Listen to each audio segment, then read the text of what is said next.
Hello friends, welcome to winning மகா சமையல். இன்றைக்கி நம்ம சேனலில் ஹெல்தியான புரோட்டீன், கால்சியம், இரும்பு சத்து நிறைஞ்ச கிராமத்து சத்தான சிமிலி உருண்டை எப்படி பண்ணுறதுன்னு பார்க்கலாங்க. இந்த சிமிலி உருண்டையை 4லேருந்து 5 நாள் வரையும் நம்ம வச்சு சாப்பிட்லாங்க. இந்த சிமிலி உருண்டை இனிப்பு சுவையோடு சேர்ந்து இருக்கிறதுனால சின்னவங்கலேருந்து பெரியவங்க வரையும் நல்லா விரும்பி சாப்பிடுவாங்க. ட்ரை பண்ணி பாருங்கள். வாங்க வீடியோக்குள்ளே போகலாம். சிமிலி உருண்டை பண்ணுறதுக்கு தேவையான பொருட்களை பார்க்கலாம்.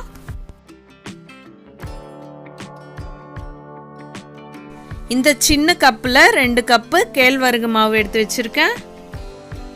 கேழ்வரகு மாவு எடுத்த அதே கப்பாலேயே 1 கப்பு வறுத்த வேர்க்கடலை எடுத்து வச்சுருக்கேன். 1.5 கப்பு வெல்லம் எடுத்து வச்சுருக்கேன். 5 ஏலக்காய், 3 டேபிள் ஸ்பூன் நெய் எடுத்து வச்சுருக்கேன். இப்போ இந்த மிக்சிங் பவுலில் எடுத்து வச்சுருக்கிற கேழ்வரகு மாவை சேர்த்துக்கலாங்க. சின்ன டேபிள் ஸ்பூனில் 1/4 டேபிள் ஸ்பூன் சால்ட்டு சேர்த்துக்கலாங்க.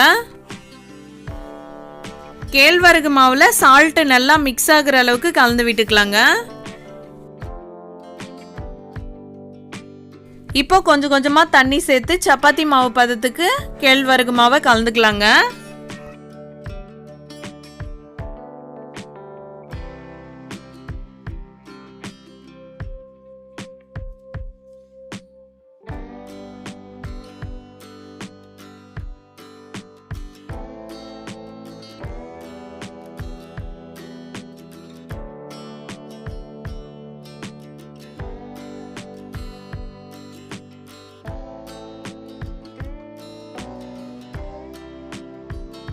கேழ்வரகு மாவை இது மாதிரி சாஃப்டான கன்சிஸ்டன்சியில் கலந்து வச்சாச்சுங்க.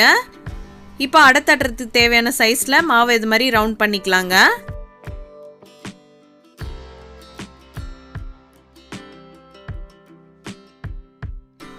இப்போ அடை தட்டுறதுக்கு இது மாதிரி ஈர துணியை ரெடி பண்ணி வச்சாச்சுங்க. இல்லைன்னா பிளாஸ்டிக் கவரு இல்லைனாக்கா வாழை இலை இருந்தால் கூட அதுலேயும் தட்டிக்கலாங்க.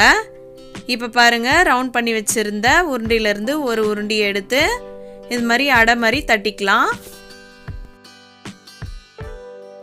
இப்போ இந்த அடையை வேக வைக்கிறதுக்கு ஸ்டவ் ஆன் பண்ணி தோசைக்கல் வச்சாச்சுங்க. தோசைக்கல் நல்லா சூடானதும் 1 டேபிள் ஸ்பூன் நெய் சேர்த்துக்கலாங்க. நெய் நல்லா இது மாதிரி மெல்ட் ஆனதும் தட்டி எடுத்து வச்சிருக்கிற கேழ்வரகு மாவு அடையை தோசைக்கல்லில் சேர்த்துக்கலாம். இப்போ மேல் பக்கமும் லைட்டாக நெய் சேர்த்துக்கலாங்க. நெய் சேர்த்துட்டு உடனே திருப்பாமல் 2லேருந்து 3 நிமிஷம் கழித்து அடையை திருப்பி விட்டுக்கலாங்க. ஸ்டவ் லோ ஃப்ளேம்லேயே வச்சு அடையை வேக வச்சு எடுத்துக்கலாங்க. அடையை தீ விடாமல் அப்பப்போ இதே மாதிரி திருப்பி விட்டுக்குங்க. இப்போ அடை வெந்திருக்கா பார்க்கலாங்க. இப்போ பாருங்கள், உள் பக்கம் மாவு நல்லா வெந்து வந்திருக்கு பாருங்கள். இப்போ நம்ம இந்த அடையை ஒரு பாத்திரத்தில் மாற்றி வச்சிடலாங்க. மீதி இருக்கிற கேழ்வரகு மாவையும் இதே மாதிரி அடை தட்டி வேக வச்சு எடுத்துக்கலாங்க. இப்போ பாருங்க, கேழ்வரகு மாவை அடை தட்டி இது மாதிரி எடுத்துன்னு வந்தாச்சுங்க. இப்போ ஓரளவுக்கு கை பொறுக்கிற சூடு வந்ததும் இந்த அடையெல்லாம் இது மாதிரி குட்டி குட்டி பீசஸாக பிச்சு போட்டுக்கலாங்க.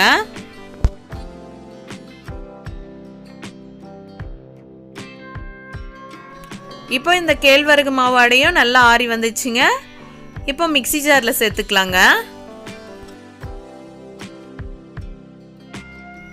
இப்போ இந்த அடையை நைஸாக அரைச்சி எடுத்துன்னு வந்துக்கலாங்க.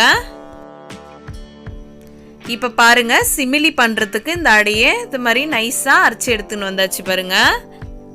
இப்போ அரைச்சி இந்த பவுடரை ஒரு பாத்திரத்தில் மாற்றிக்கலாம்.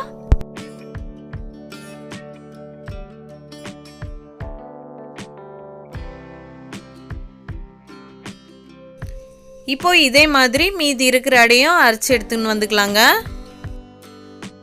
இப்போ பாருங்க, அடையை மிக்சியில் சேர்த்து இது மாதிரி நைஸாக அரைச்சாச்சுங்க. இப்போ இதே மிக்சி ஜாரில் வெல்லத்தை சேர்த்துக்கலாங்க. இப்போ நல்லா நசுக்கி எடுத்து வச்சிருக்கிற இந்த கட்டி வெல்லத்தில் ஏலக்காவை சேர்த்துக்கலாம். சேர்த்துட்டு ஒரு பல்ஸ் விட்டு எடுத்து இந்த பவுடர் பண்ண அடியில் சேர்த்துக்கலாங்க.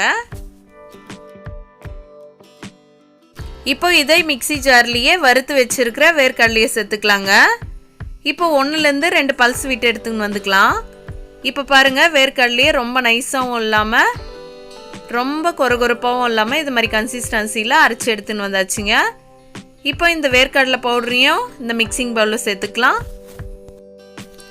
இப்போ கேழ்வரகு, வெல்லம், வேர்க்கடலை பவுடர் வந்துட்டு நல்லா மிக்ஸ் ஆகுற அளவுக்கு இது மாதிரி கலந்து விட்டுக்கலாங்க.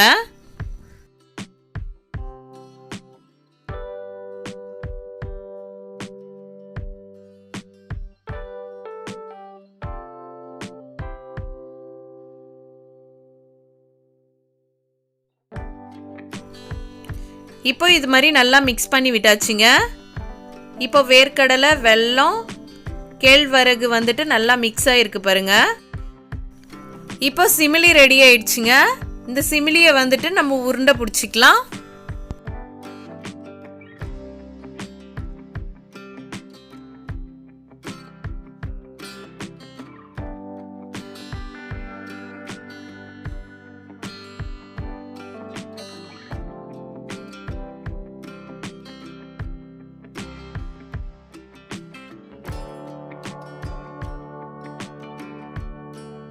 ஹெல்தியான நிறைய சத்துக்கள் நிறைஞ்ச சிமிலி உருண்டை சூப்பராக ரெடியாக இருக்கு பாருங்க. இந்த சிமிலி உருண்டையை நல்லா ஆற வச்சு ஒரு டப்பாவில் ஸ்டோர் பண்ணி வச்சோம்னா 4லேருந்து 5 நாள் கிட்ட வெளியிலேயே கெடாமல் வச்சு சாப்பிட்லாங்க. ட்ரை பண்ணி பாருங்க. இந்த வீடியோ பிடிச்சிருந்தா லைக் பண்ணுங்க, ஷேர் பண்ணுங்க. நம்ம வின்னிங் மகா சமையல் சேனலை சப்ஸ்கிரைப் பண்ணுங்க.